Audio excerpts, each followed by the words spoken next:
में सेवानिवृत्ति की उम्र 65 वर्ष होने वाली है। इससे पहले आपको पता होगा दोस्तों कि ये उम्र जो सीमा थी पहले 60 वर्ष थी, जिसको बढ़ा के 62 वर्ष किया गया था, जिसके तहत जितने भी उम्मीदवार थे जो भर्तियों की तैयारी कर रहे थे उनके साथ बहुत ही बड़ा धोखा हुआ था।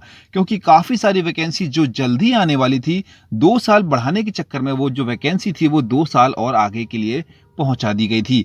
ऐसे ही बीच में एक बहुत ही बड़ी खबर निकल के सामने आई है कि मध्य प्रदेश में अब दोबारा से सेवानिवृत्ति की उम्र है वो 62 से बढ़ा के 65 करने की मांग कर्मचारी संघ आयोग की ओर से की जा रही है। अभी हाल ही में ट्वीट आया है, मैं ऑफिशियली आपको डिटेल्स भी दिखाऊंगा। साथ ही दोस्तों आप लोगों से भी एक राय जानना चाहूंगा कि आप लोगों को क्या लगता है, सेवानिवृत्ति की उम्र 62 साल से बढ़ा के 65 कर देनी चाहिए या फिर और राज्यों की तरह 62 से घटा के 60 साल पे इसको सीमित कर देना चाहिए? आपकी क्या राय है, हमें कमेंट से जरूर बताएं। तो मेरे प्यारे दोस्तों, आप लोग यहाँ पे देख पा रहे होंगे कि सभी कर्मचारियों की रिटायरमेंट एज समान करो, कर्मचारी संघ की मांग आप लोगों के सामने। नहीं,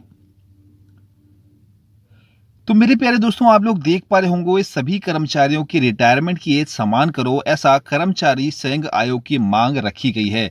इसमें पूरा माजरा ये है दोस्तों कि आप लोगों को पता होगा कि मध्य प्रदेश में जो वर्तमान में रिटायरमेंट की एज है वो 62 साल है, जिसको इन्होंने और बढ़ाने की मांग की है। मतलब ये चाहते हैं कि जितने भी अधिकारी कर्मचारी वर्तमान में पदस्थ हैं उनकी जो उम्र सीमा है वो 3 वर्ष तक और बढ़ाया जाए, मतलब वो 3 वर्ष तक और कार्य कर सके। इसके पीछे क्या इन्होंने तर्क दिया है मैं आपको वो भी सुनाना चाहूंगा।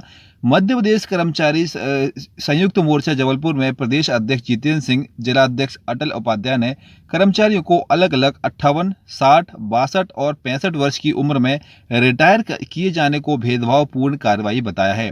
कर्मचारियों की नियुक्ति से लेकर अनुकंपा नियुक्ति तक सारे नियम समान होने चाहिए, ऐसा कर्मचारी संघ का मानना है।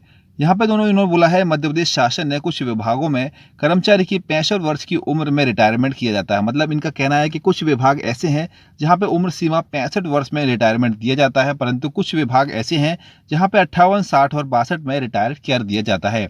जबकि सभी कर्मचारियों की नियुक्ति नियम अनुसार होती है, जबकि नियम सबके समान है। तो सेवानिवृत्ति होगी उसमें भी नियम समान होने चाहिए।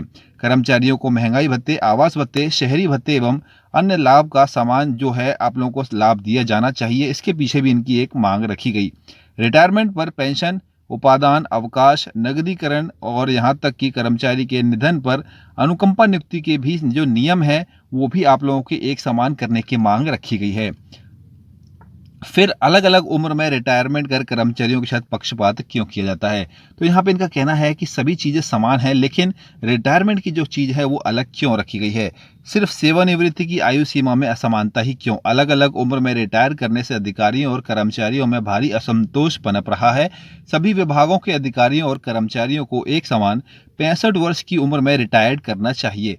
इससे शासन को रिटायरमेंट में लाखों रुपए का पेंशन, उपादान, अवकाश, नगदीकरण और जमा जीपीएफ और फंड का पैसा भी 3 वर्ष के बाद देना पड़ेगा। मतलब वर्तमान में अगर ये कर्मचारी रिटायर होते हैं तो सरकार को इनको पेमेंट देना पड़ेगा। पीएफ फंड होता है, जीपीएफ फंड होता है, साथ ही साथ जो इनका जमा पूंजी होगी वो इनको देनी पड़ेगी। तो इनका कहना यह है कि सरकार को ये बोल रहे हैं कि अगर आप 3 साल उम्र बढ़ा देते हैं तो आपको ये सारी चीज़ों से छुटकारा मिल जाएगा, फिलहाल 3 साल के लिए। कर्मचारियों ने विकास की योजना में भी लाभ बताया। साथ ही इन्होंने ये भी बोला है कि जो लोग रिटायर्ड होने वाले हैं वो बहुत ही अनुभवी हैं और वो लोग अगर आगे 3 साल और कार्य करते हैं तो इससे सरकार को ही फायदा होगा। तो दोस्तों इनकी राय आप लोगों को क्या लगता है? क्या ये आप लोगों के लिए सही है? जो लड़के, जो उम्मीदवार, जो छात्र लगातार समय से तैयारी कर रहे हैं उनके साथ क्या होगा? अगर ये 3 साल इन्होंने रिटायरमेंट की उम्र बढ़ा दी तो जितनी भी वैकेंसीज हैं वो अब इनकी 65 साल आयु खत्म होने के बाद ही निकाली जाएंगी, जिसकी वजह से जितने भी छात्र छात्राएं जो तैयारी में लगे हैं उनको बहुत ही बड़ा नुकसान हो सकता है। आपकी क्या राय है? आप हमें कमेंट करके जरूर से बताएं। साथ ही लेटेस्ट इन्फॉर्मेशन, वैकेंसी के अपडेट्स पाने के लिए चैनल को सब्सक्राइब जरूर कर लें।